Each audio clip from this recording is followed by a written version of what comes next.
Hello everyone, welcome to সঙ্গীর সাথে পাঠশালা। আজকে আমরা DElEd part 2 session 2024-26 contemporary studies বা CC03 চ্যাপ্টার 1 ইতিমধ্যে আমরা শুরু করেছিলাম, যার 6টি পর্ব ইতিমধ্যে আমরা আলোচনা করে ফেলেছি। আজকে আমরা আরও একটি পর্ব নিয়ে আলোচনা করব। এর আগের পর্বে আমরা মেকেলের মিনিট এবং অ্যাডামের রিপোর্টগুলি নিয়ে আলোচনা করেছি। আজকে আমরা অ্যাডামের বক্তব্য থেকে বা পুনর্গঠন যে সংস্কার, দেশীয় শিক্ষা পুনর্গঠনের জন্য যে সংস্কার দিয়েছিল বা সুপারিশ করেছিল, সেগুলো দিয়ে আলোচনা শুরু করব। ভারতে দেশীয় শিক্ষার পুনর্গঠনের সংস্কারের জন্য অ্যাডামের বক্তব্য কী ছিল? অ্যাডাম তার তৃতীয় রিপোর্টের শেষ অংশে সমগ্র শিক্ষা ব্যবস্থা পর্যালোচনা করে মৃতপ্রায় দেশীয় শিক্ষা ব্যবস্থাকে বাঁচিয়ে তুলতে কীভাবে শিক্ষার ভিত হিসাবে দাঁড় করানো যায় তাকে সেই বিষয়ে সুপারিশ করেন। তিনি বলেছিলেন যে এই শিক্ষা ব্যবস্থা স্থিতিশীল বা ক্ষয়িষ্ণু যে অবস্থাতেই থাকুক না কেন, প্রকৃত জাতীয় শিক্ষার যে কোনো আয়োজন সার্থক করে তুলতে এই ভিত্তির উপরেই তাকে দাঁড় করাতে হবে। কারণ বহুকাল আগে থেকেই এই জাতীয় শিক্ষা ব্যবস্থা জাতীয় জীবনের সাথে ওতপ্রোতভাবে জড়িয়ে আছে। তাই প্রগতিশীল স্থায়ী শিক্ষা ব্যবস্থা গড়ে তুলতে হলে একে বাঁচিয়ে রাখতে হবে। কারণ শিক্ষা পুনর্গঠনের জন্য প্রয়োজন ভারতীয়দের সহযোগিতা। অর্থাৎ কি, অ্যাডাম দেশের বিভিন্ন স্কুলগুলিকে পর্যবেক্ষণ করে দেখেছিল এবং কোথায় কী ধরনের ব্যবস্থা চলে, ভারতের সাধারণভাবে মানুষের কাছে কোন ধরনের স্কুলগুলো গ্রহণযোগ্য হয়ে আসছে সেগুলো দেখার পর তিনি মনে করেছিলেন যে এই ব্যবস্থার মধ্যে, মানে প্রাচীন দেশীয় শিক্ষা ব্যবস্থার মধ্যে যতই ত্রুটি বা স্থিতিশীলতা থাকুক না কেন, শিক্ষার যে কোনো আয়োজন একে ভিত্তি করেই গড়ে তুলতে হবে। তা না হলে সাধারণ মানুষ একে নিজেদের জীবনের অঙ্গ বলে মনে করবে না। দেশজ শিক্ষা ব্যবস্থা উন্নতির জন্য অ্যাডামের প্রস্তাবিত কর্মসূচি বা সুপারিশগুলি লেখন। অ্যাডাম দেশজ শিক্ষা ব্যবস্থা উন্নতির জন্য বেশ কিছু কর্মসূচি বা সুপারিশ করেন। এগুলি হলো: এক, শিক্ষা ব্যবস্থা উন্নতির জন্য প্রথমে কতগুলি জেলা নির্বাচন ও তার পর্যালোচনা করে দেখতে হবে। নির্ধারিত জেলাগুলি থেকে ব্যাপক ও প্রত্যক্ষ তথ্য সংগ্রহ করতে হবে।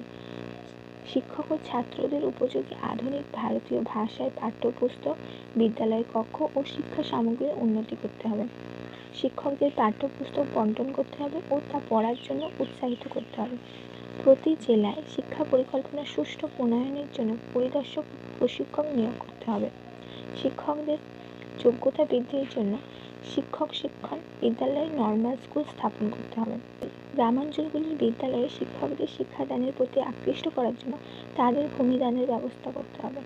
পরীক্ষায় ছাত্রদের ভালো ফলাফল করার জন্য তাদের পুরস্কৃত করার ব্যবস্থা করতে হবে। এই ছিল অ্যাডামের সুপারিশ। অ্যাডামের যে 3টি রিপোর্ট ছিল, 3টি রিপোর্টের মধ্যে কোন রিপোর্টটি সর্বাধিক গুরুত্বপূর্ণ ছিল সেটা তোমরা কমেন্টে জানাবে। নেক্সট হচ্ছে, অ্যাডাম এই শিক্ষা পরিকল্পনা পেশের পর দেশীয় শিক্ষার কী পরিণতি হয়েছিল? অ্যাডামের এই অত্যাধুনিক উদারনীতির শিক্ষানীতি বা শিক্ষা পরিকল্পনা তৎকালীন ব্রিটিশ সরকারদের বিশেষ আকৃষ্ট করেনি। ফলে বেনেডিক্ট এদেশে ইংরেজি শিক্ষার নীতি গ্রহণ করে এবং অ্যাডামের এই রিপোর্টটি সরকারি কার্যালয়ের ইতিহাসের দলিল হিসেবে পড়ে থাকে। যে এই অ্যাডামের যে এত ভালো একটি সুপারিশ ছিল উন্নতির জন্য দেশীয় শিক্ষা ব্যবস্থা, সেটা কিন্তু ইংরেজ সরকার গ্রহণই করেনি। বহুদিন প্রচলিত শিক্ষা ব্যবস্থা সংস্কারের প্রয়োজন থাকা সত্ত্বেও তা উপেক্ষা করে তাকে ধ্বংসের পথে ঠেলে দেওয়া হয়। এর পরবর্তীতে গণশিক্ষার কোনো ব্যবস্থা তো করাই হলো না। ফলে সৃষ্টি হলো আধুনিক কালে প্রাথমিক শিক্ষা নিয়ে নানা ধরনের সমস্যা, যেমন সার্বজনীন শিক্ষার সমস্যা, নিরপেক্ষতার সমস্যা, অপচয় ও অনুন্নয়নের সমস্যা। যদি অ্যাডামের সুপারিশ কার্যকর করা হতো তাহলে এই সকল সমস্যার বেশিরভাগই সমাধান করা সম্ভব হতো। কারণ অ্যাডামের যে সুপারিশ ছিল তাতে জনশিক্ষা, গ্রামাঞ্চলগুলির শিক্ষার বিষয়ে সে গুরুত্ব দিয়েছিল। নেক্সট প্রশ্ন, উডের ডিসপ্যাচের প্রেক্ষাপট কী ছিল? মানে এই যে অ্যাডামের রিপোর্টটিকে উপেক্ষা করলো, তার ফলে সৃষ্টি হলো শিক্ষা ব্যবস্থা নিয়ে নানা ধরনের সমস্যা এবং এর পরিপ্রেক্ষিতে শুরু হলো উডের ডিসপ্যাচ আসার সম্ভাবনা। তো প্রেক্ষাপট ছিল, ভারতবর্ষের সরকারি শিক্ষা প্রবর্তনের জন্য প্রাচ্য ও পাশ্চাত্য দ্বন্দ্ব মিটিয়ে লর্ড উইলিয়াম বেন্টিক এদেশে পাশ্চাত্য শিক্ষা বা ইংরেজি শিক্ষার প্রবর্তন ঘটালেন ঠিকই, তবে এতে সব রকমের শিক্ষা সংক্রান্ত সমস্যার সমাধান ঘটেনি, বরং শিক্ষা সংক্রান্ত অসংখ্য প্রশ্ন সমস্যা ভারতীয় শিক্ষার ক্ষেত্রে বড় হয়ে ওঠে। এই সমস্যাগুলির মধ্যে উল্লেখযোগ্য হল দেশীয় বিদ্যালয়গুলির পুনর্গঠনের সমস্যা, ভারতীয় ভাষা ও শিক্ষার মাধ্যমের সমস্যা, দক্ষ কর্মী সম্বন্ধে সরকারের সমস্যা, সরকারি পর্যায়ে নিয়ন্ত্রণের সমস্যা, বিভিন্ন শিক্ষা প্রতিষ্ঠানের মধ্যে মানগত সমতা বিধানের সমস্যা এবং মূল্যায়নের সমস্যা। এই পরিস্থিতিতে 1853 খ্রিস্টাব্দের সনদ নবীকরণের সময় বা নতুন করে সনদ তৈরির সময় ইংল্যান্ডের হাউস অফ কমন্স থেকে ভারতীয় শিক্ষার বিষয়টিকে পরিপূর্ণরূপে তদন্ত করার সুপারিশ করা হয়, যার ফল হলো 1854 খ্রিস্টাব্দের ডেসপ্যাচ। এই তদন্ত কমিটি বা নিয়ন্ত্রক বোর্ডের সভাপতি ছিলেন চার্লস উড। তার নাম অনুসারে এটির নাম হয় উডের ডেসপ্যাচ বা উডের শিক্ষা দলিল। এর পরের প্রশ্ন হচ্ছে, উডের ডেসপ্যাচ বা দলিল ভারতের শিক্ষার প্রসারের উদ্দেশ্যে কি বলা হয়েছে? এখানে সর্বপ্রথম উল্লেখ করা হয় কোম্পানি কেন ভারতবর্ষে শিক্ষা সংগঠন গড়ে তুলতে চায় এবং তার উদ্দেশ্য প্রসঙ্গে বলে যে প্রয়োজনীয় জ্ঞান ভারতীয়দের জন্য নৈতিক ও গণতান্ত্রিক আদর্শ স্বরূপ হবে। মানে ইংরেজদের দেওয়া যে জ্ঞান সেটা ভারতীয়দের নৈতিক এবং গণতান্ত্রিক আদর্শের সমান হবে। পাশ্চাত্য শিক্ষায় সরকারি কর্মচারী করে তুলবে, ফলে এই শিক্ষায় ভারতীয়দের মধ্যে বাণিজ্য, সম্পদ বৃদ্ধি এবং চেতনা বৃদ্ধি করবে। এর বিনিময়ে এদেশ থেকে ইংল্যান্ড লাভ করবে যন্ত্রশিল্পের জন্য অফুরন্ত কাঁচামালের যোগান, আর ভারত তৈরি হবে বিদেশি শিল্পপণ্যের অফুরন্ত বাজার। মানে এখানে সবকিছুই ইংরেজরা নিজেদের জন্য গড়ে নিয়েছিল। নেক্সট হচ্ছে উডের ডেসপ্যাচ এদেশের শিক্ষার জন্য প্রচলিত বিষয় সম্পর্কে কি বলা হয়েছে? এখানে ঘোষণা করা হয়েছে যে শিক্ষার বিষয়বস্তু হবে উন্নত ইউরোপীয় কলা, বিজ্ঞান, দর্শন ও সাহিত্য।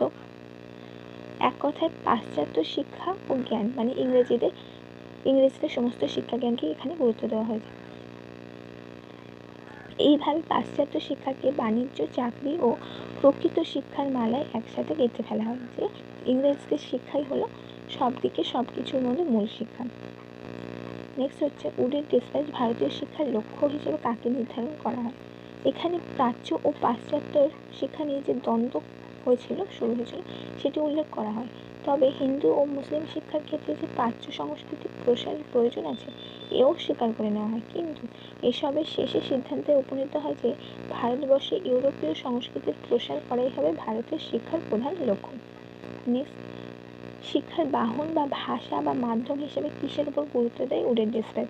শিক্ষার বাহন হিসেবে এদেশে পাশ্চাত্য জ্ঞান বিজ্ঞানের প্রচার করাকেই ইংরেজি এবং দেশীয় ভাষার উভয়কে গ্রহণ করার প্রয়োজনীয়তাকে স্বীকৃতি দেওয়া হয়েছে।